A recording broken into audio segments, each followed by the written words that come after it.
의석을 정돈하여 주시기 바랍니다. 지금부터 헌법 제61조, 국회법 제127조 및 국정감사 및 조사에 관한 법률에 따라 국세청이 서울, 중구, 인천지방국세청에 대한 2024년도 국정감사 실시를 선언합니다.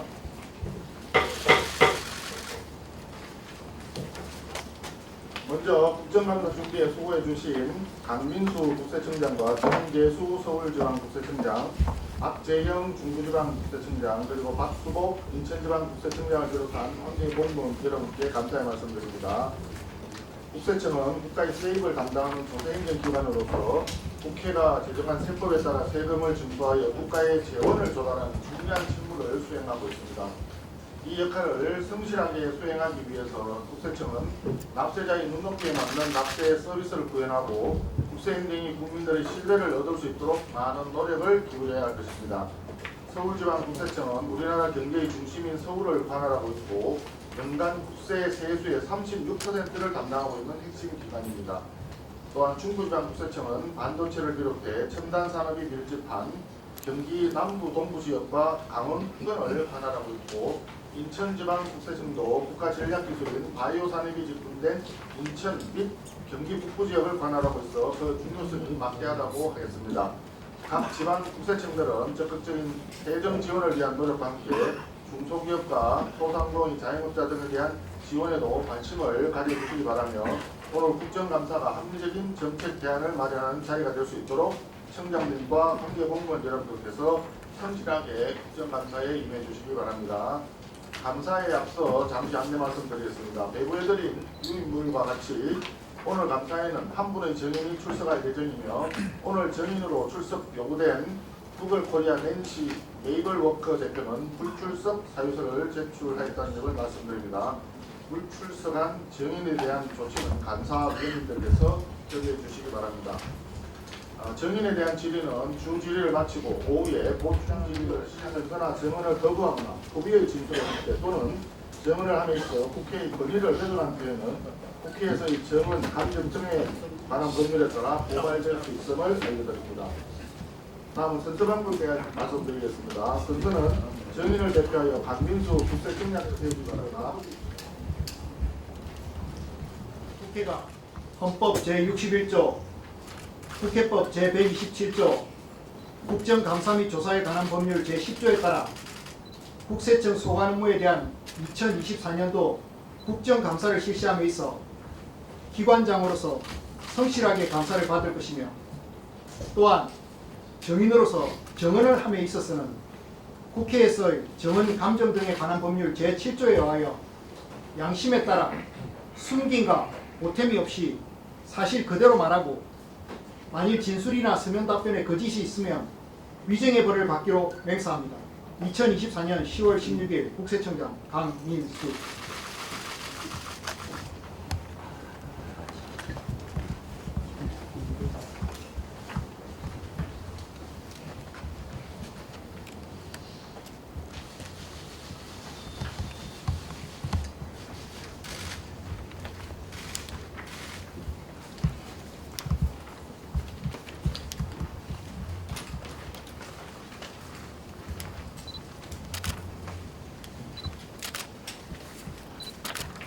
예, 모두 자리에 앉아 주시기 바랍니다. 다음 업무 보고를 받도록 하겠습니다. 경제회복세를 뒷받침하기 위한 세정지원과 취약계층에 대한 복지세정을 통해 국민과 납세자를 따뜻하게 보듬는 데 한참 더 노력하고 있습니다. 소중한 말씀들은 겸허히 받아들이고 세정에 충실히 반영하여 국세행정이 더욱 발전하는 계기가 될 수 있도록 성실히 임하겠습니다. 이어서 국세청 업무 변화를 1조 국세행정 운영 방향입니다. 국가재원 조달, 공정세정 구현, 최상의 납세 서비스 제공, 민생경제 지원에 초점을 맞춰 세정을 운영하고 있습니다. 자세한 내용은 중점 추진 과제 부분에서 보고드리겠습니다. 자료 3조 중점 추진 과제입니다. 첫째, 치밀한 세수 관리를 통해 세임 예산 조달을 위한 최선의 노력을 다하겠습니다. 먼저 세수 현황을 말씀드리면 8월까지 세수 실적은 227조 1천억 원으로 전년 대비 9조 3천억 원 감소하였고, 올해 국세청 소관 세임 예산인 357조 1천억 원 대비 진도비는 63.6% 수준으로 전년 대비 6.8%포인트 감소하였습니다. 지난해 기업 실적 감소에 따라 법인세가 부진한 것이 주요 원인으로 파악됩니다. 최근 경기가 다소 회복되는 가운데 대외 불확실성도 상존하고 있는 세임 여건 속에서 월별 세수 상황을 치밀하게 관리하면서 주요 세목의 성실 신고를 최대한 지원하는 등 다각적인 세임 예산 조달 노력을 펼치겠습니다. 자료 4쪽입니다. 둘째, 납세자의 어려움을 보듬는 따뜻한 세정을 펼치겠습니다. 먼저 국세 신고 안내센터를 지속 확충하여 세무서를 방문하는 납세자의 번거로움을 줄이고, 장애인이나 세법에 익숙하지 않은 납세자도 각종 서비스를 손쉽게 이용할 수 있는 납세 환경을 조성하겠습니다. 또한 자연재해나 TMF 사태 등으로 도움이 필요한 납세자에게는 전방위적인 세정 지원을 실시함과 동시에 각종 세무 컨설팅을 외신 있게 운영하는 한편 11년 만에 스카타 총회, 즉 아태지역 국세청장 회의 개최를 통해 해외 과세당국과의 네트워크를 강화하는 등 해외 진출 기업들의 세무회로 해소에 앞장서겠습니다. 아울러 저소득 가구에 대한 근로자녀장려금과 인적용역 사업자 대상 환급금 찾아주기를 통해 취약계층을 두텁게 지원하면서 과세 전후 과정에서의 납세자 권익 보호에도 힘쓰겠습니다. 자료 5쪽입니다. 셋째, 성실 납세를 뒷받침하는 합리적인 세정을 운영하겠습니다. 먼저 세무신고 시 미리 모두 채움 서비스를 지속 확대하고 연말정산 과다 중복고체를 공제를 시스템 차원에서 원천적으로 방지하는 등 편리하면서도 정확한 신고를 지원하겠습니다. 또한 부동산 감정평가 사업을 확대 운영하여 시가에 부합하는 정당한 세금을 부담토록 하는 한편, 최근 급증한 경정청구 등 업무는 점검 프로그램 개발을 통해 적기에 정확히 처리하겠습니다. 나아가 성실 납세의 기반을 다지기 위해 모범 납세자 선정의 공정성을 제공하는 등 제도 전반을 재검토하고 세금 포인트 운영 실태 및 개선 사항 등을 다시 한번 살피는 등 성실 납세 우대 제도를 합리화하겠습니다. 자료 6쪽입니다. 넷째, 조세 정의를 구현하는 공정한 세정을 전개하겠습니다. 먼저 조사 건수는 예년 수준을 유지하면서도 꼭 필요한 세무조사는 제대로 실시하고 불공정 탈세, 민생 침해 탈세, 역외 탈세, 신종 탈세 등 주요 탈세 유형에 조사 역량을 집중하겠습니다. 그리고 다국적 기업의 세무조사 방해 행위에 이행 강제금 부과 등의 방안을 추진하고 디지털 경제 확산 등 외부 환경 변화에 발맞추어 과세 인프라를 보강해 나가겠습니다. 한편 지능적 체납 행위에 대응하기 위해 은닉재산 분석과 현장 징수 활동을 강화하고 조세 불복 대응 역량을 제고하여 정당한 과세는 끝까지 유지하겠습니다. 자료 7쪽입니다. 다섯째, 신고부터 검증까지 전 과정을 혁신하는 과학세정을 정착시키겠습니다. 먼저 납세자가 원하는 서비스에 보다 쉽게 접근하여 이용할 수 있도록 도와주는 지능형 홈택스를 구현하고 AI 국세 상담을 주요 세목과 세무서 문의 전화까지 확대 도입하는 등 납세 서비스를 혁신하겠습니다. 또한 기존에는 신고 영역에 주로 사용되었던 AI 빅데이터 기술을 탈세 분석과 적발에도 적용하여 조사 대상 선정 과정의 공정성과 투명성도 제고하겠습니다. 아울러 포렌식 인프라를 더욱 확충하고 온라인 플랫폼 탈세 등의 포렌식 자원을 집중 투입하는 등 세무조사가 과학적으로 이루어지도록 하겠습니다. 자료 8쪽입니다. 마지막으로 직원들을 다독이는 일하기 좋은 일터를 조성하겠습니다. 먼저 악성 민원으로 위협받는 일선 직원들을 보호하고 불필요한 업무는 줄이면서 현장 인력은 적절히 보강 재배치하여 해야 할 일을 잘할 수 있는 여건을 마련하겠습니다. 또한 각종 비위는 무관용 원칙으로 엄정하게 조치하는 한편 직원들이 소신 있게 일하며 국민이 이걸 극대화할 수 있도록 적거 경쟁을 제도적으로 지원하는 등 올바른 공직 문화를 확립해 나가겠습니다. 마지막으로 누적된 승진 적체와 이로 인한 압정형 조직구조 해소를 위해 관계부처 협의 등 할 수 있는 노력을 다하고 우수 인력을 발굴하여 체계적 성장을 돕는 합리적인 인사 시스템도 마련하겠습니다. 이상으로 국세청 업무 현황을 보고드렸습니다. 주요 업무에 대한 보다 상세한 내용은 질의에 대한 답변 과정에서 성실하게 설명드리도록 하겠습니다. 감사합니다. 예, 수고 많으셨습니다. 다음은 각 지방청의 업무 보고를 받을 차례입니다만 업무 전반에 대해서 강민수 국세청장이 보고했기 때문에 양해해 주신다면 지방청 업무 보고는 서면으로 대체하고 각 지방청장은 인사 말씀만 듣도록 하겠습니다. 먼저 정재수 서울지방국세청장 인사 말씀해 주시기 바랍니다.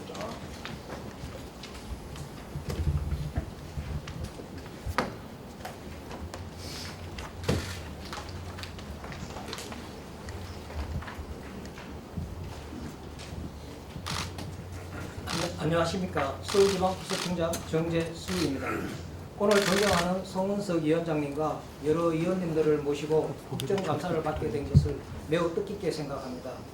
수도 서울의 세정을 담당하는 저희 서울지방국세청은 현장 중심의 납세 서비스를 제공함으로써 성실 납세를 적극 지원하고 공정하고 적법한 과세를 위해 최선을 다하고 있습니다. 오늘 국정감사를 통해 위원님께서 지적해 주시는 사항은 업무를 집행하는 과정에서 적극 반영해 나가겠습니다. 감사합니다. 예, 수고했습니다. 다음은 박재형 중부지방국세청장 인사 말씀해 주시기 바랍니다.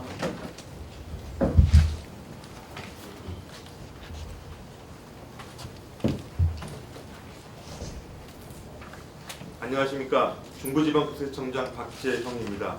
존경하는 송원석 위원장님과 여러 위원님들을 모시고 2024년 국정감사를 받게 된 것을 매우 뜻깊게 생각합니다. 중부지방국세청은 반도체를 비롯한 첨단 산업이 밀집되어 있는 경기 남부 동부 지역과 강원권을 관할하고 있어 타 지방청에 비해 광활한 특징이 있습니다. 저희 중부청 3,600여 구성원은 세정 현장에서 국민과 직접 소통하며 국세행정 본연의 업무인 국가재원 조달과 공정과세 집행에 최선을 다하고 있습니다. 오늘 국정감사가 우리 청의 국세행정을 되돌아보고 한층 더 발전시켜 나갈 수 있는 계기가 되도록 국정감사에 성실히 임하겠습니다. 위원님들께서 주시는 고견과 조언은 겸허히 경청하여 앞으로 업무를 집행하는 과정에서 적극 반영하도록 하겠습니다. 감사합니다. 예, 수고했습니다. 마지막으로 박수복 인천지방국세청장 인사 말씀해 주시기 바랍니다.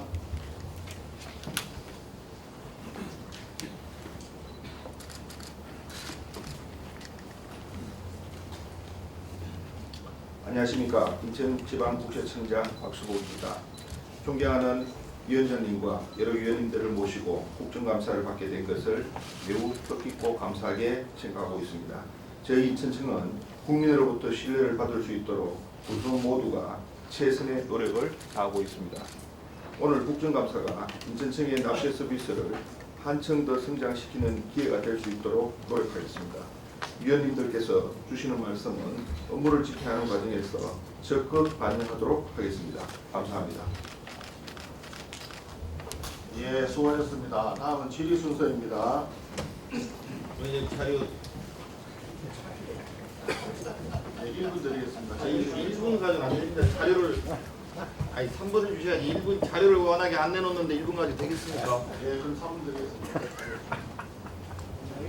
제가 인천 순도대책입니다. 이 자료를 전에 청장님 인사청문회 할 때도 말씀을 드렸고 이번에도 계속 요구를 했습니다. 근데 안 내놓는데 이제 아시다시피 세수결손이 작년에 60조, 올해 이제 30조 예상되고 있고 이제 과세가 제대로 되고 있는지 또 이제 정치적 세무조사 우리 청장님 인사청문회 할 때도 얘기를 했는데 논란이 됐던 게 이제 방송사, 기업, 은행, 대형 입시학원, 심지어 시민단체까지 정치적인 세무조사가 이루어진 거 아니냐 이런 게 이해가 계속 되고 있는 거 아닙니까?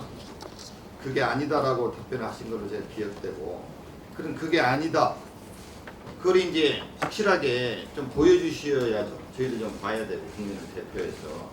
그 자료를 요구한 게 8가지인데 그 중에 대표적인 게 납세자 보호위원회 회의록, 국세심사위원회 회의록. 특히 그 납세자 보호 사무처리 규정에 따라 세무조사에 대한 불만 사항이 적힌 용기가 있습니다. 그래서 그것도 좀 부탁을 드렸고 또 납세자가 작성한 세무조사 중지 신청서 이것도 중요해요.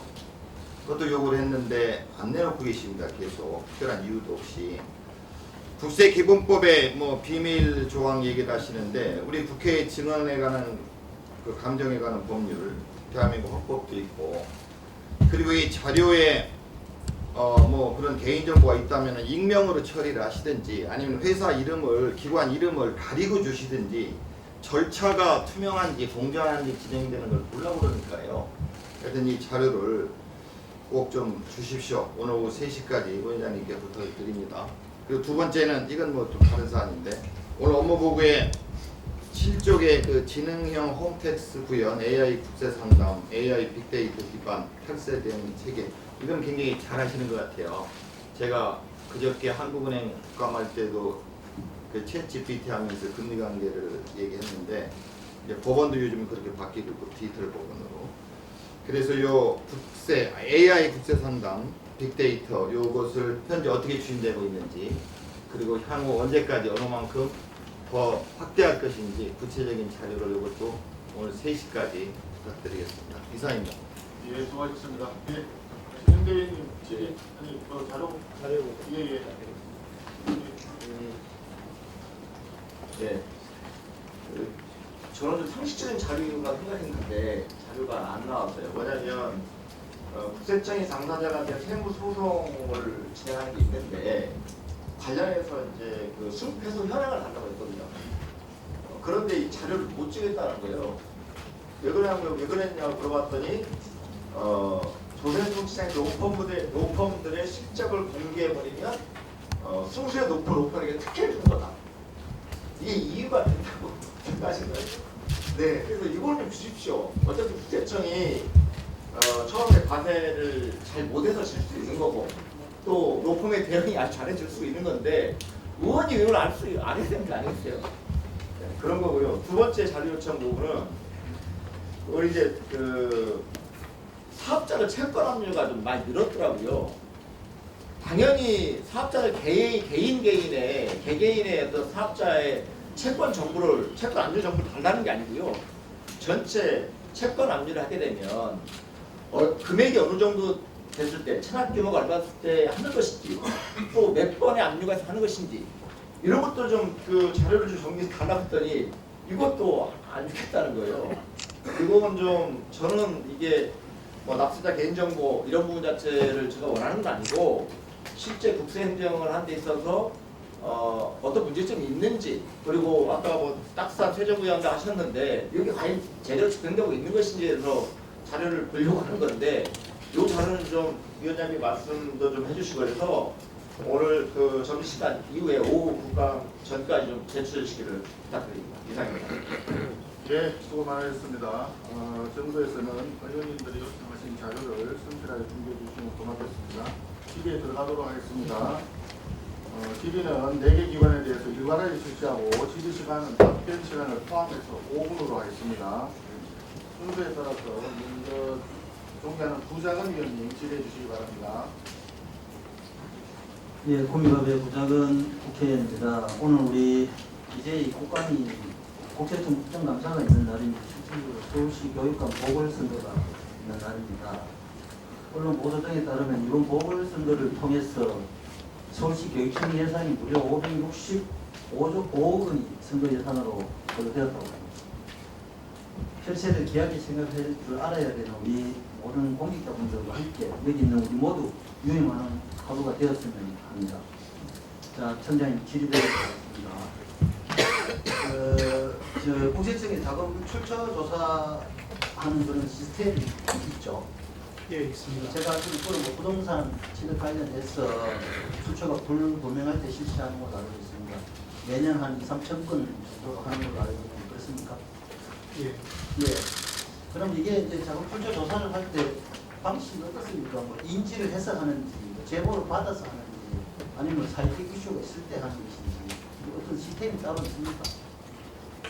예, 여러 가지 방식이 있을 수 있습니다. 지금 그 원님 말씀하시는 어떤 제보와 같은 단편적인 그런 방식이 있을 수 있고, 일단 기본적으로는 저희가 전체 이렇게 납세자분들 예, 중에서 알겠습니다. 제가 그러니까 상속정제세법에 연령이나 나이나 직업이나 여러 가지 전체적으로 종합적으로 고려해서 자력으로 취득했다고 보기 어려워요.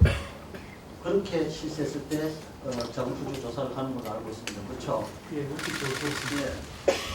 그렇다면 여기 제가 보여드리는 앞으로 보여드리는 사례들에 대해서 자금 출처 조사 여부가 결과정에서 확인 좀 부탁드리겠습니다.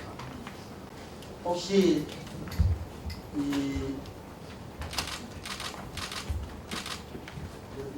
여기 자, 혹시 파파계라고 들어보신 적 있어요? 계. 못 들어봤습니다. 이게 요즘 유행하는 겁니다. 파도 계단입니다. 예, 이게 지금 문다희 씨 관련입니다. 청와대 실질적으로 거주했던 문다희 씨가 지금 태국에 머물던 시절인데 19년 5월 7억 6천만 원 매입해서 9억 원 매가 되고 또 양평동 그 소재입니다. 그게. 어제 지금 TV조선의 방송 따르면 당시 그 주택자금 일부를 한치 소송으로 조달했다고 합니다. 이게 문재인 전 대통령 당시죠. 청와대 경호를 통해서 태국 현지 한치기 그 업자를 컨택해서 국내로 원화를 드린 것입니다. 아시다시피 한치기 이 외국환 거래법 위반이자 실질적으로 탈세나 도시딸 특혜 때 가장 많이 쓰는 수법 아닙니까? 사실은 철저한 조사 확인 좀 필요하겠죠. 이 세계적 측면에서 어떤 문제가 있으면 저희가 들여다볼 필요가 있습니다. 분명히 사회적 이슈라고 아까 좀 전에 말씀드렸습니다만 청와대 거주 기간 중으로 추정되는 시기에 임금부 소재 호텔 6억 7,620만 원 분양받았고 그 다음에 20년 7월에 이 문재인 대통령 멘토로 보이는 송진신 부로부터 제주도 주택 3억 8천만 원 인수했습니다. 아시다시피 문재인 대통령께서도 그 요가 강사를 한다고 소개했던 것 외에는 특별한 직업이 없었던 겁니다. 그러니까 자금 출처가 불분명하고 그나마 이 자금 출처 조사 예산이 됩니다. 그래서 제가 청장님께 한 번 더 인지를 시켜드리는 겁니다.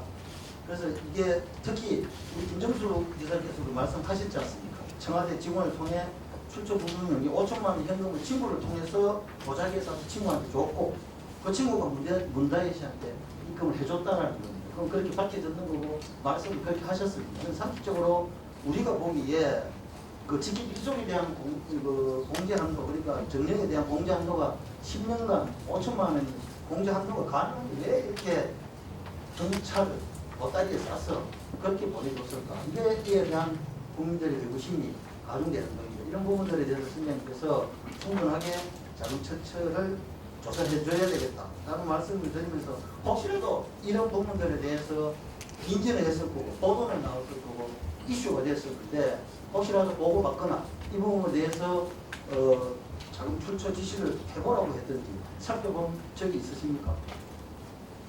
예, 의원님, 특정 개인에 대해서 제가 이거 했다 이런 말씀을 드릴 수도 없고, 다만 이제 저희가 언론 보도라든지 여러 군데서 이렇게 이런 그런 이야기가 있으면 내부적으로는 한번 살펴보는 그런 절차는 있습니다. 다만 이제 그냥 항상 이렇게 자금 출처 조사라는 거는 자금 출처 부분이나 또 자금 원천 부분도 따져서 하기 때문에 딱 보이는 이렇게 그냥 플러스상에 보이는 그것만 가지고 뭘 할 수는 없을 것 같습니다. 당연히 위압 전체에 그런 조사가 있으시고 분명히 그래서 분명히 제가 우리가 객관적으로 볼 수 있는 출처 지금 이런 하도 당연히 그런 것 같습니다. 좀더 세밀하게 홍보 보고 이야기했던 8세, 8세, 신용 8세 그리고 꼭 필요한 조사 분명히 가겠다는 부분도 말씀하셨으니까 예, 수고하셨습니다. 다음은 종양 김정환 위원님 기대해 주시기 바랍니다. 예, 청장님 노고가 많으십니다. 예, 우리 국정감사총장에서 직원 여러분과 함께 노고가 많으시다는 말씀 드리고요. 시작하겠습니다. 청장님 좀 모두의 조세 정의를 구현한 공정한 세정이 됐다라고 중요하게 말씀 주셨죠. 네, 그리고 필요한 세무조사는 적시 엄정하게 실시하겠다라는 말씀 주셨고요. 정당한 과세는 끝까지 유지하겠다라는 말씀 주셨습니다. 그래서 이 공정한 세정이 이루어지지 않으면 정부 신뢰가 떨어지는 거죠. 어느 누가 정부를 믿지는 않습니다. 그렇죠? 오늘 제가 첫 질의는 노태우 기자로 시작하겠습니다. 지금 이 관련된 게 우리가 알고 있었던 사실입니다. 추징 선고 났고 미납금 98년도에 발생했고요.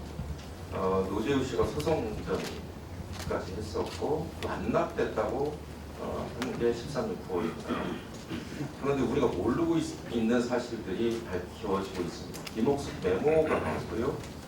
그 다음에 최근에 김옥숙 씨 농협중앙회 보험료 210억이 납입된 사실이 법사위에서 나왔죠.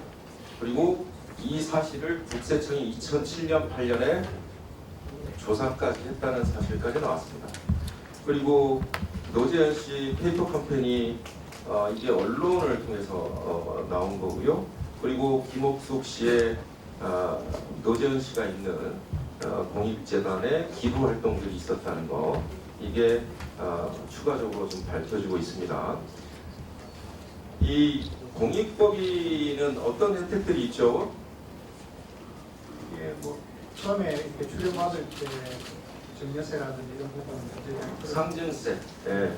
그다음에 법인세, 거기에 내는 그 기분 같은 소득세, 그다음에 법인들이 그 공익재단에서는 그것들에 대해서 부가가치세, 또 혜택들을 다 받고 있죠. 공익 활동을 하라고 하는 거 아닙니까? 그렇죠. 그리고 표준 공시를 통해서 국세청이 관리하고 있죠. 네, 한 4만 개 정도 있는데 국세청이 그걸 관리를 하고 있습니다. 그런데 이렇게 김옥숙 씨가 총 147억에 달하는 어마어마한 그 금액을 이제 기부하게 되죠. 그런데 이 표준공시 결산 서류를 보니까요, 이게 어떻게 관리되고 있는지 참 의심스러운 게 많습니다. 김옥숙 씨가 95억 20년 결산 서류를 보면 이사장이 노재현 씨거든요. 해당 없음이라고 써놨어요. 90억을 넣으면서 어머니를 어머니라고 부르지를 않아요. 그리고 23년도 결산에 그 95 플러스 추가된 것들이 잔액이 있어야 되는데 지금 국정감사 바로 직전에 갑자기 생겼어요. 이 공시 자료들 이런 것들이 물론 국세청에 한계가 있다고 저는 생각합니다. 그럼에도 불구하고 이 표준 공시의 그 조작 혹은 오류 그리고 여기에 대한 세금, 각종 세금 문제들 국세청 관리 문제가 이제 있는 거고요. 그리고 지금 공익사업 보면은요, 지금 총 8천만 원 정도밖에 안 했어요. 자산 대비 0.3% 수준입니다. 그리고 공익사업은 이렇게 저조한데 부동산 투자나 금융 투자 사업들은 늘리고 있어요. 자, 미래한국재단 허화평 재단입니다. 동아시아 문화센터 노재현 씨, 김대중 평화센터 김영삼 기념재단, 공익사업 자산 대비 어떻게 하는지 비교되시죠? 마지막으로 좀 몇 가지 질의 좀 드리겠습니다. 2007년에 그 조사하셨을 때 왜 그냥 덮으셨어요? 이것 때문에 부가제적 기간이 지난 것으로 저는 생각이 듭니다. 그때 확인까지 받고 그리고 특별 부가제적 기간 안 날로부터 1년이잖아요. 그때 아셨어요. 다 금융실명제법 위반에 이게 상속 증여 관련된 문제가 있는 것으로 파악했음에도 불구하고 이게 그냥 덮어졌어요. 거기에 대해서 좀 해명 좀 한번 해보시겠어요? 청장님. 예, 의원님. 일단 제가 특정 특권에 대해서 개별과세 정보에 대해서 말씀은 못 드리지만 또 아무 말도 안 하고 있으면 지금 말씀하신 그런 오해가 있을 수 있기 때문에 제가 간단하게 좀 설명 올리겠습니다. 지금 처음에 나왔던 그 210억 관련 내용은 일반적으로 이렇게 말씀드릴 수 있습니다. 이게 저희가 자금 출처 조사라든지 나갔을 때 금융자료나 정비 보관 기간이라는 게 있습니다. 그 기간을 넘었으면 저희가 손을 댈 수 없는 부분이 있습니다. 제가 뭐 특정거리를 해서 있었다 아니었다 이렇게 말씀드릴 수는 없죠. 그런 게 있고 그 다음에 금융실명법은 생긴 지가 오래됐지만 또 그 실명법과 관련돼서 그 처벌 조항이라든지 이런 부분은 사실은 2014년인가 그때 생겼습니다. 그래서 제가 뭐 다시 한번 드릴 말씀은 뭐 어떤 거에 대해서 어떻게 했다 이렇게 정확하게 말씀드리지만 아마 그런 뭐 내용이 좀 있었을 걸로 그렇게 생각하고 있습니다. 그것 때문에 좀 제가 이 비자금 문제가 멈춰섰다라는 좀 판단이 들어요. 추가 질의하겠습니다. 네, 수고하셨습니다. 다음은 동의하는 김태년 의원님 질의해 주시기 바랍니다.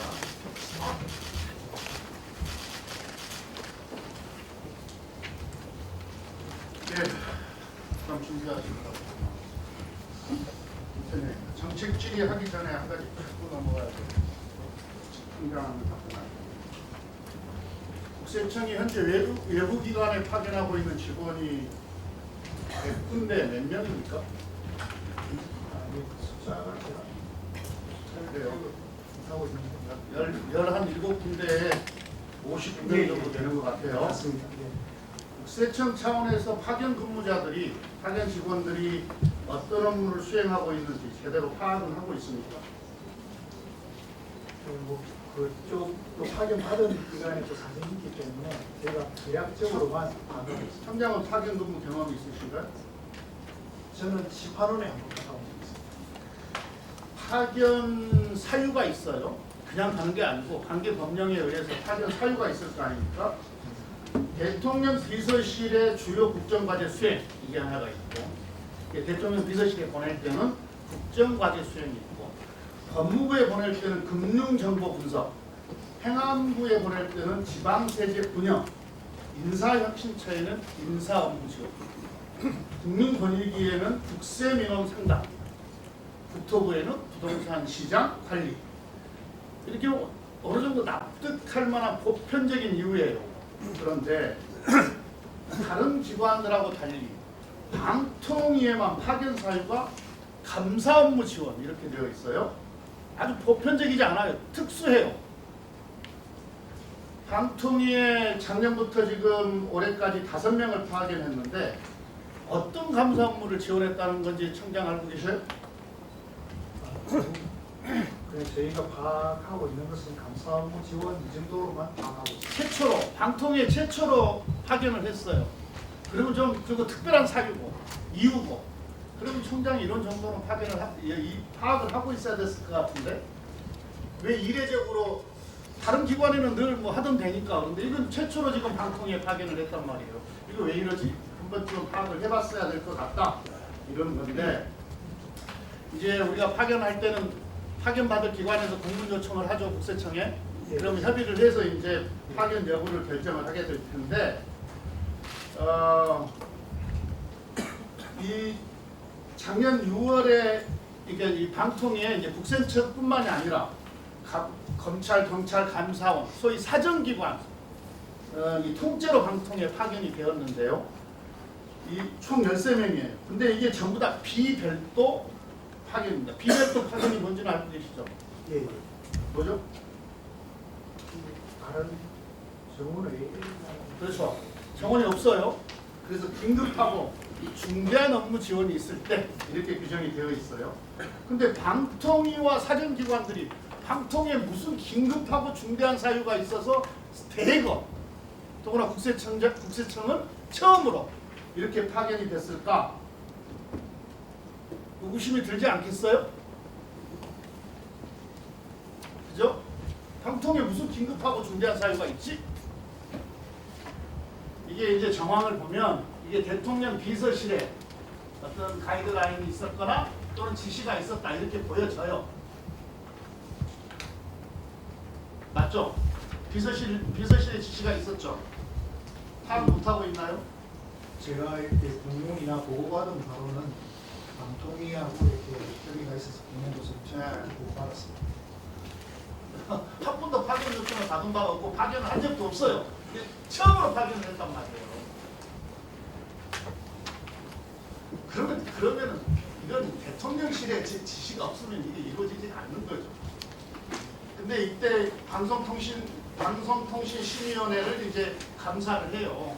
이게 다 파견을 받아가지고 그리고 이때 정현주, 정민영 위원장 또는 방심위원이 사퇴를 했고 또 국세청 파견 직원이 참여한 한국광고공사, 광고진흥공사 정현주 200만 사장도 사임을 했어요. 모두 다 임기를 못 채워요.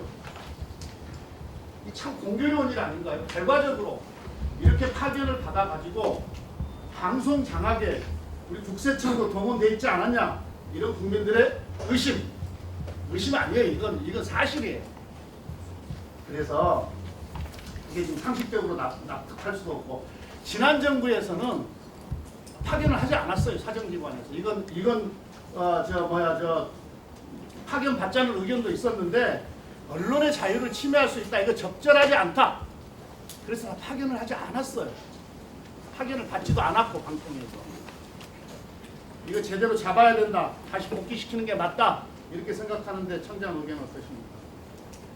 예, 앞으로 이렇게 파견 절차에서 조금 더 신중하게 협의하겠다 그 말씀을 드리고 잠깐 죄송하지만 사실 지난 과거에도 우리가 교육부에서 사립대학 합동감사 이런 목적으로 저희 국세청 직원이 한 5년 정도 파견을 한 1년 정도 나갔다 온 적이 있습니다.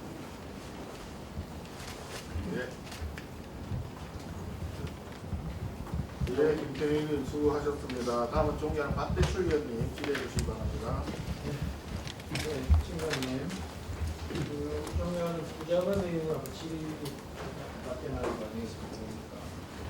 다혜씨가 탈세 의혹 규정으로 인해 개인으로 관련한 차용을 받을 수 없다라고 말씀을 답변하셨는데, 실질적인 비교를 보면은 당연히 조사 대상이란 말은 저는 들립니다.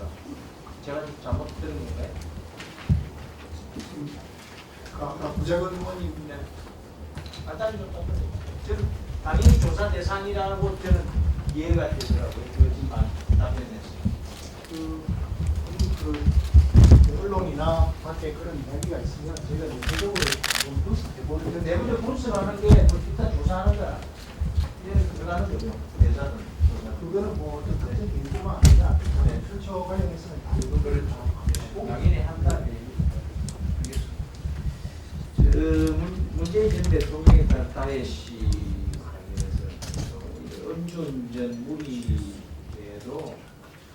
여러 건이 최근 8개월 지금 언론 보도나 이렇게 적이 되고 있어요. 그래서 이 어쨌든 국세청 입장에서는 탈세에 관한 성역이 없어야 되는 것이고, 그죠?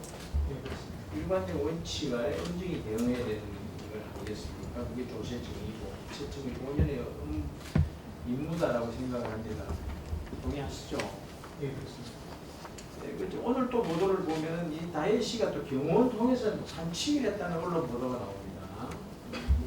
검찰이 중국에서 들어온 자금을 조사하고 있다는 그런 내용인데, 이 사실 여부는 검찰 조사 결과 밝혀지겠죠. 그러나 이 기존에 이 대통령 부인이 청와대 직원을 통해서 수천만 원의 돈을 사적으로 심부름시킵니다. 또 대통령의 딸이 청와대 경호원을 통해서 반치기를 만약 이런 것들이 실제로 일어났다면 이거는 경악할 만한 일이고요. 이게 민주당 기준으로 보면은 저는 대통령 권력을 사유화하는 것이고 이거야말로 국정농단이다. 그렇게 아마 될 겁니다. 그죠?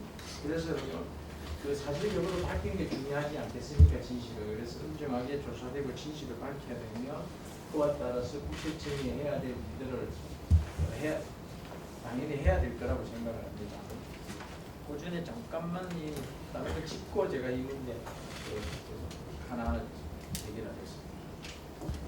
국세청은 일반적으로 정상적이지 않는 상황이 이렇게 자산 형성 과정이라든지 동거래라든지 주택 거래 과정이라든지 이렇게 자금 발표 조사도 하죠.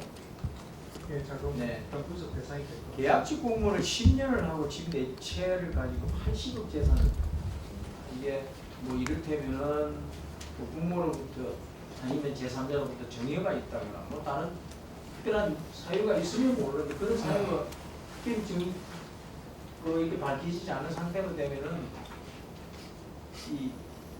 그에 따라서 이 세금 관련한 기준들이 있을 거 아닙니까? 그죠? 한번 보실까요?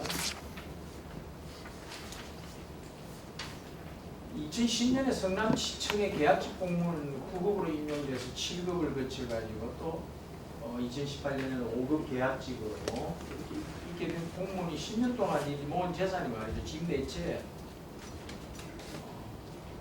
80억 재산이에요. 근데 이 5급 공무원 기준으로 5급 15분 기준으로 해서 연봉이 한 4,578만 원 되거든요. 이게 좀 너무 작아서 이제 이보다 조금 더 많은 연봉 5천만 원이 공무원이 기준으로 잡으면 10년 동안 하루 나서고 모아야 5억이에요. 그러니까 액수만 액면 그대로 계산하면 160년 모아야 되는 돈이죠. 이게 그렇지 않는데 이런 부분에서는 자금 출처 조사나 정의세 추징 문제를 검토를 해야 되는 게 당연한 게 아닌가요? 어떤가요? 그런 부분에 대해서 의심을 하지 않습니까? 네, 제가 숫자 말씀드린 바와 같이 네. 일반적으로 뭐 그런 부분은 일단 저희가 검증해서 보고 있습니다. 20초 남아서 세대목이 들어가고 조금 애매하네요. 어쨌든 박봉급여를 받는 계약직 공무원이 부모로부터 상속 정여를 받은 것이 입증이 되지 않는 상황에서 그런 재산이 나는 그렇지 않은 이유고 정상적인 상황을 보이는 거죠. 거기다가 그냥 일반 공무원이 아니고 정치적으로 많이 국가적으로 국민들의 늘 의혹의 눈길로 보고 있는 그런 대상이라면 이 국세청이 본연의 임무를 다해야 될 거라고 생각합니다. 계속 원칙적인 답변을 하시니까 답변을 하시고 다시 듣도록 하겠습니다. 두 가지를 하도록 하겠습니다. 네, 수고하셨습니다. 다음은 준비하는 박홍근 위원님 질의해 주시기 바랍니다.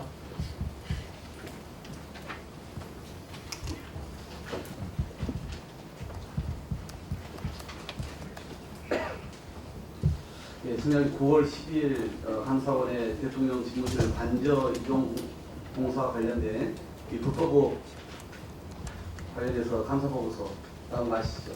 예, 제가 어제 보고를 받았습니다. 보셨습니까? 자세히는 못 봤지만 대략적인 내용은 알겠습니다. 집무실과 관저 이전에 예산 얼마 들어간지는 알고 계세요? 제가 숫자는 기억하고 있지 못하고 있습니다. 대강요. 대략 그래서 공식 비용만 496억입니다. 부대 비용, 그다음에 연간 비용까지 하면 수천억 들어간 그런데 저는 여전히 대통령 집무실과 관제를 왜 그렇게 급하게 옮겼을까 차분히 해도 되기를 라고 하는 의구심을 원내대표실로부터 문제를 많이 해왔습니다. 이렇게 대규모 혈서가 필수되는 과정에서 국고 손실을 비롯해서 다수의 불법과 부패 사례가 발견되었습니다. 드러난 것은 세 발의 피다 이런 평가가 많습니다. 그런데 이 불법을 덮는데 저는 국세청의 직무유기도 있었다라고 봅니다. 우선 대통령 관저 불법 증축 의혹 관련해서 자격이 없는 인테리어 업체 21g이 김건희 여사와의 친분을 고리로 대통령 관저공사를 수행한 것 보셨을 겁니다. 2022년 5월 중순에 시작해서 7월 말에 마무리했는데 지금 화면을 보시죠. 여기에 본 것처럼 이 21g이 행안부와 계약을 맺기 전부터 공사를 먼저 시작합니다. 그리고 5월 25일에 동학건설 면허가 없는 이 21g과 1차 수계약을 통해서 12억 2,300만 원 이렇게 체결하고 그 다음에 5월 15일에 5월 말에 종합건설 업체인 원단 종합건설, 그것도 제주도에 있는 회사예요. 여기랑 이제 을 선정해서 7월 1일 날 21g과는 1차 계약을 변경 체결하고 그리고 8월 16일 날 다른 명칭으로 해서 원담하고 2차 계약을 했습니다. 그러니까 1차 계약은 건설 면허가 없는 21g하고 한 개 문제인 거고 2차 계약은 실제 공사를 진행한 21g에게 정산하기 위해서 원담을 동원해서 공사대금 처리를 한 이런 불법과 불투명이 생기게 된 겁니다. 감사 보고서에 간단하게 보시다고 하니까 이 대통령 관저공사를 수행한 21g하고 원담 종합건설은 성실 신고를 하지 않았고요. 무자료 거래, 위장 가공 거래 등 거래과 사실이 다른 혐의가 있는 데다가 허위 세금 계산서 발급과 수치, 장부를 폐기했습니다. 그러니까 국세청의 조사와 고발이 필요한 불법적 증거가 넘쳐납니다. 또 대통령 직무실도 마찬가지예요. 의도적으로 허위 세금 계산서 발급이 명백한 사안입니다. 이 업체는 동일법률 이력이 또 있어요. 상습범입니다. 가중처벌 대상인 거죠. 조치를 안 하면 안 되는데요. 이런 상황인데 국세청은 우선 감사원이 감사에 들어가기 전에 당연히 여러 가지 세금 신고 과정에서 이걸 잡아냈어야 하는 거 아닙니까? 조정탄로를 이런 신고 과정에서 잡아냈습니까? 원칙적으로 저희가 세금 계산서 관련해서는 조기 경보 시스템이라는 게 있긴 한데 그거는 이렇게 굉장히 무자격자가 세금 계산서를 낸다든지 하는데 그때 조기에 발견할 수 있는 시스템이고 지금 의원님이 말씀하시는 이런 거는 결국은 사후에 저희가 점검을 통해서 밝혀낼 수밖에 없습니다. 예, 그렇습니다. 그러면은 자 신고 과정에서 잡아내지 못했다. 그러면 감사 과정에서 국세청이 자료가 제출했지 않았습니까? 그러면 이게 문제가 되니까 다른 요구를 하는구나 보고 그때라도 살펴봤어야 했죠. 그런데 이 과정에서 허위 세금 계산서 발급 등을 살펴야 했는데 탈루 혐의를 확인했으면 당연히 그리고 그 이후에 세무조사나 조세 범칙 조사를 실시해야 되는데 그것도 안 했습니다. 나가서 감사원이 감사를 끝내고 나서 발표를 했잖아요. 그러면 당연히 이런 허위 서류 발급이라든가 비용 처리에서 조세 탈루 의혹이 있는지 봐야 되는데 변속 고발권 있는 국세청은 저희가 확인한 바로 아무 조치도 하지 않았습니다. 어떤 조치했습니까? 의원님 감사원 감사 중에 아니 제가 말씀드렸잖아요. 감사원이 자료를 얘기하면 자료를 제출할 때 혹시 이 업체에 문제가 있었는데 미리 살펴보지 못했나라고 살펴보는 기본적인 책무이 있지요. 그리고 감사원이 이미 국민들께로 다 결과를 공개했어요.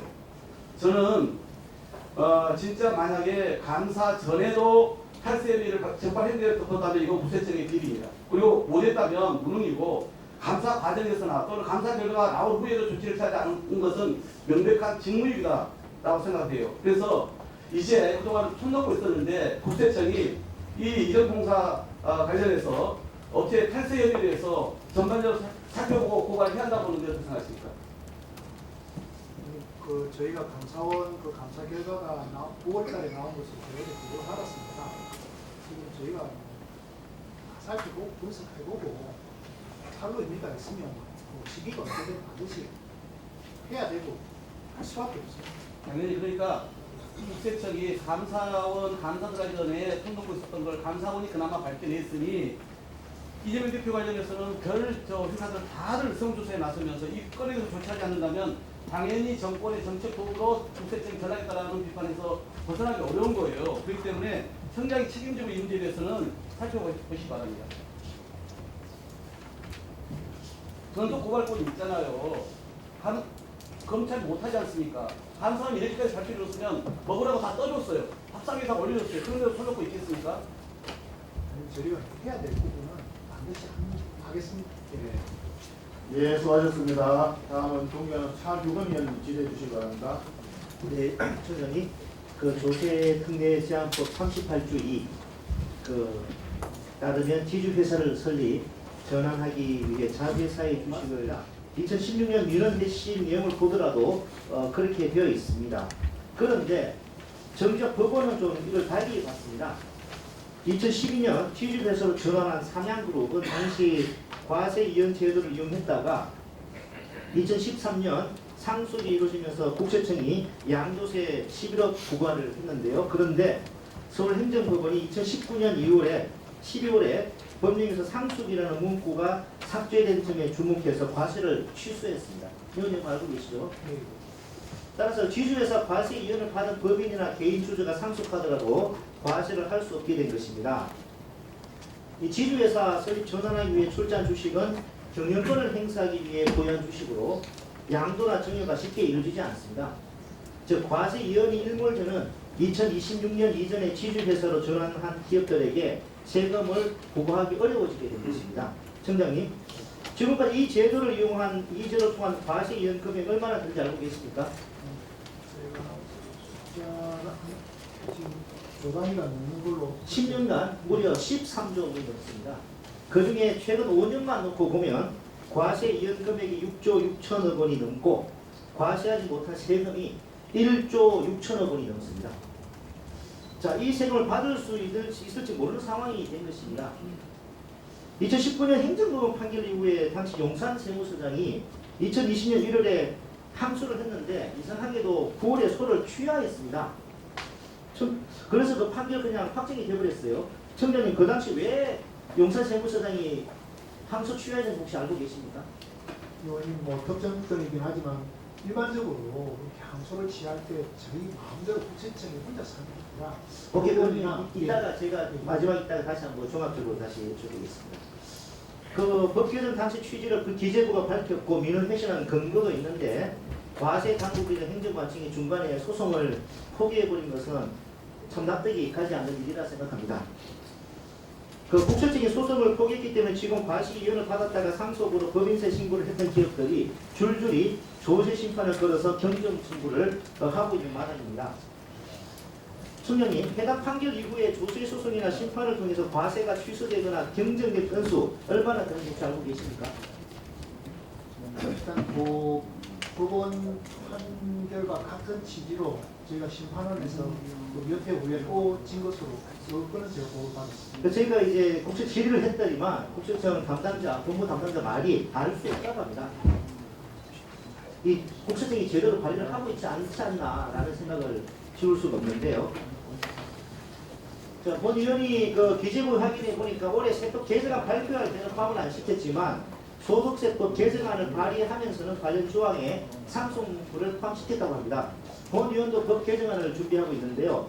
왜 국세청이 소송을 포기를 했는지, 기재부가 과거에 왜 법조항에서 상속문구를 뺐는지, 또 이제 와서 20년이 지난 지금 이제 늦게 법 개정하겠다고 나서는 정말 의문이 아닐 수 없습니다. 양도세 빼줄 기업들 다 빼주고 나서 이렇게 이제 와서 하겠다는 거 혹시 아닌지도 정말 의문을 제기하지 않을 수 없는데요. 청장님, 그 조세법 38조 2에 따라 과세를 이연하고 나서 상속을 이유로 과세한 게 몇 건이고 금액은 얼마인지, 그리고 그 중에서 소세 소송이나 심판을 통해서 과세가 취소된 건 몇 건인지 정리해서 종합감사전에 그 전까지 제출해 주시기 바랍니다. 그리고 2020년에 소송을 포기하게 된 경우에 대해서 의원실로 담당자를 직접 보내서 구체적으로 좀 설명도 해주시기 바랍니다. 예, 그렇게 하겠습니다. 그리고 경우에 따라서는 종합국감사의 국세청에 감사원 감사 청구 등 필요한 조치를 하겠습니다. 부탁드립니다. 네, 차규현 의원님 수고하셨습니다. 다음은 총장 박성훈 의원님 질의해 주십시오. 네, 총장님. 비거주자 과세 제도를 악용한 요게 탈세에 대해서 좀 여쭤보도록 하겠습니다. 앞에서 이제 야당에서는 2007년과 2008년 검찰과 국세청이 오태우 전 대통령 부인 이목숙 여사가 차명 인사던 보험금과 장애 주식 등에 대해서 진술서, 확인서 등을 받고도 수사에 착수하지 않아 214억 규모인 비자금을 묵인했다고 주장을 하고 있습니다. 또 2007년 국세청 조사에서는 210억 원 차명 보험이 적발됐다고 하는데 사실입니까? 예, 의원님, 김영환 의원님 말씀에서도 2007년 저희 쪽에 확인서 같은 경우에 대해서 말씀이 있으셨는데, 일단은 제가 드릴 말씀은 그게 사실이 아니다. 이걸 제가 확인해 드릴 수는 없고, 다만 그때 그런 내용의 이런 손익이 있었던 거는 제가 보고를 받았습니다. 성장 이 당시는 노무현 정부 아닙니까? 노무현 정부 아래에 있었던 국세청, 오태우 전 대통령의 비자금을 가졌다는 말이 이게 가능한 건지 저는 잘 이해가 되지 않습니다. 제가 좀 중점적으로 여쭤보고 싶은 부분, 비거주자 과세 제도를 악용한 탈세자 이슈입니다. 특히 조세 피난처로 알려진 이 국가의 페이퍼 컴퍼니를 설립을 하거나 해외 금융 계좌를 통해서 세금 부과 없이 재산을 은닉하는 사례가 반복되고 있습니다. 이 비거주자 여건을 한번 봐주시겠습니까? 이 노전신 중에 어디에 제가 특정인에 대해서 그에 해당되는지 말씀드리면 좀 알겠습니다. 제가 지난 7월에 기재위 때 요괴 탈세 혐의가 있을 시 그게 누구든지 반드시 한 번은 검증을 거친다고 총장님께서 답변을 하셨습니다. 오태우가 해외 비자금 은닉에 대해서도 검증을 거치셨습니다. 이게 그랬을 것으로 알고 있습니다. 자, 총장님 제가 한번 여쭤볼게요. 세인트 키츠 메리스라는 혹시 단어 들어보셨습니까? 예, 아마 그 소위 조세 피난처 명 중에 하나가 아닌가. 맞습니다. 예. 아루바, 코라소, 엔티가 바부다. 사실 일반 국민들은 너무나 생소한 단어입니다. 최근에 이제 국세청 그 종소세 추징에 불복해서 제기한 그 심판 청구와 관련해서 언론에 오르내리고 있는 윤관 블루런 벤처스 대표로 이 조세 피난처인 세인트 키츠 메비스 국적을 취득하려 했다는 의혹이 있다는 그런 보도가 있습니다. 이처럼 조세 피난처 페이퍼 컴퍼니 설립 등 악용을 하는 사례가 끊임없이 발생을 하고 있다. 이러다 보니 많은 국민이 비거주자 제도에 대해서 외국인 조세 불평등을 받고 있다. 따라서 조세 불평등에 대한 박탈감도 느끼고 있다는 지적이 있습니다. 특히 이제 조세 회피처 같은 경우는 국세청이 요괴탈세 세무조사를 통해 적발한 금액 대비 투자 중 상당수가 또 탈세 목적으로 이용되고 있다는 것도 사실입니다. 순간 이러한 그 비거주자 제도가 국민적 밀신이 되고 또 조세 정책 전반에 신뢰성을 떨어뜨릴 수 있다고 봅니다. 이에 대해서 어떤 견해를 가지고 계십니까? 예, 그 비거주자하고 거주자하고 이렇게 좀 세무상으로 이렇게 의무나 권리가 차이가 있다 보니까 특히 이제 해외에 소득이 많으신 분들이 비거주자 신분을 이용할 수 있는 그런 여지는 있다고 생각하고 있습니다. 이 비거주자 신분을 이용한 요괴탈세 혐의 사례에 대해서는 앞으로 철저한 전수조사를 주시고 자산 이동에서 증명 재검토해 주시기 바랍니다. 또 관련 혐의가 확인될 경우 강력한 가세 조치 및 법적 조치를 취해 주심으로써 조세 정리를 바로잡을 필요가 있다고 봅니다. 또 필요하다면 해외 정보 전담 조직을 확대하고 관련 제도를 개선해서 회사 은닉 시도를 철저히 차단할 필요가 있다고 보는데 이에 대한 총장님 입장을 마지막으로 듣고 싶습니다.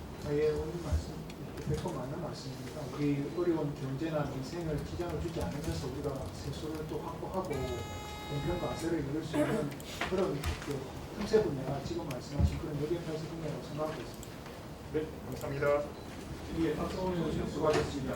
삼종계는 신영훈 의원님 기대해 주십시오.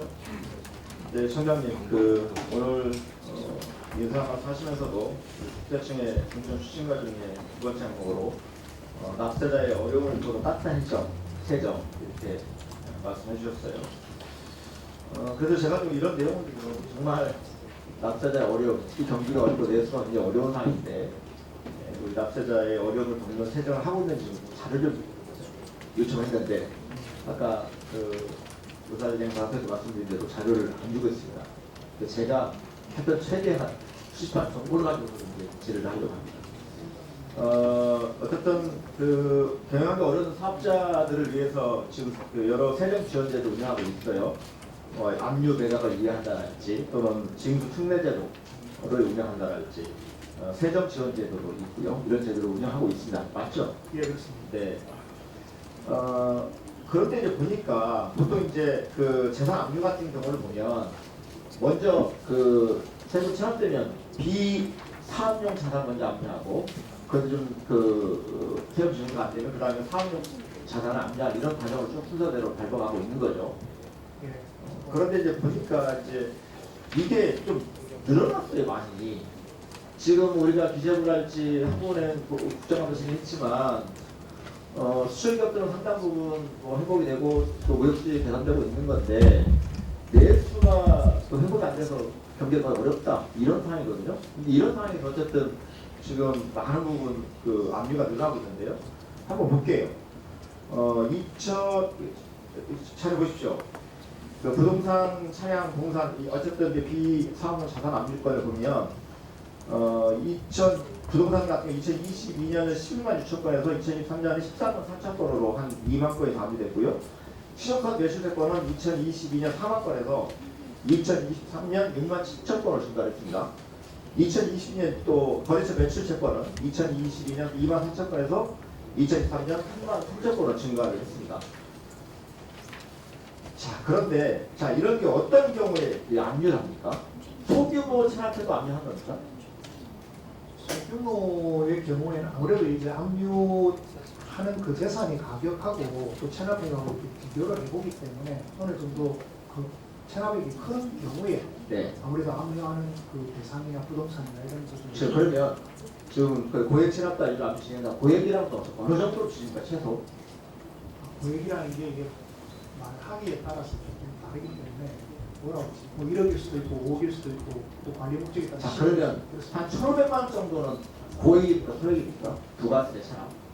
저희가 가지고 있는 체납 전체 규모에 비하면 소액이라고 볼 수 있을 것 같습니다.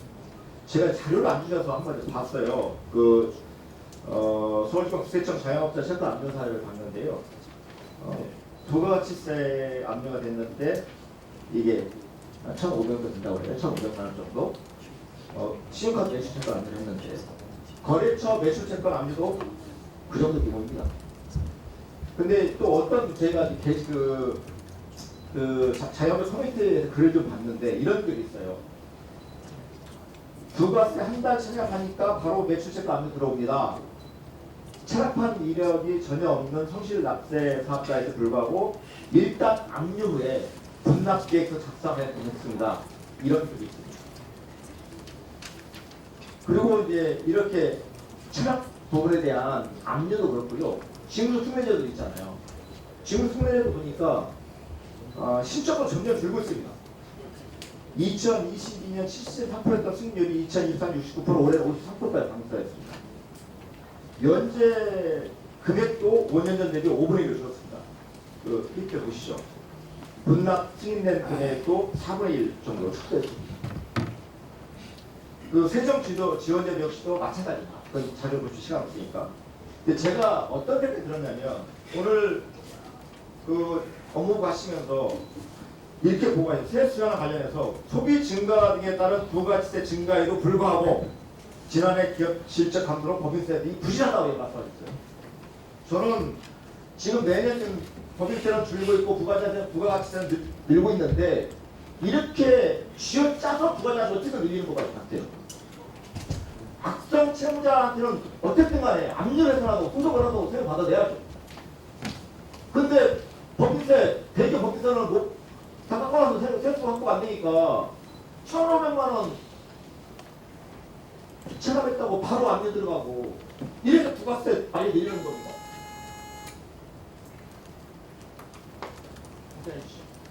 의원님 간단하게 답변 올리겠습니다. 의원님, 저희 국세공무원들도 그 체납 업무를 하는 데 있어서 항상 경기나 민생이나 이런 부분에 신경을 쓸 수밖에 없습니다. 그래서 지금 1,500만 원이라는 부분이 왜 소액인데도 막 이렇게 하느냐라고 생각하실 수 있습니다만 저희도 일선에서 그런 업무할 때 항상 신경 쓰면서 또 최대한 이렇게 외곽 유예나 암 유예나 신경을 쓰면서 그렇게 하고 있습니다.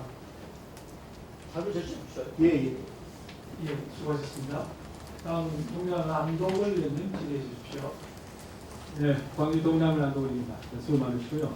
우리 최태원 노선 이혼 소송 3개의 재판이라고 하지 않습니까? 소송 가해문에서도 그렇고. 그런데 이 재판 과정에서 감춰진 상속 중요 사실관계가 좀 드러났고 또 관련한 판례 혐의도 지금 발견이 되었습니다. 우리 과세 당국에서 바짝 긴장하고 이걸 좀 추적을 좀 해야 한다고 생각합니다. 관련해서 우리 김경환 민강현 의원님께서 지난 기재위 때 관련을 기재하셨어요. 그랬더니 우리 청장님께서는 관련 법령 검토, 특히 시효 검토를 좀 하겠다. 그래서 과세할 건이 있으면 당연히 하겠다 말씀 주셨거든요.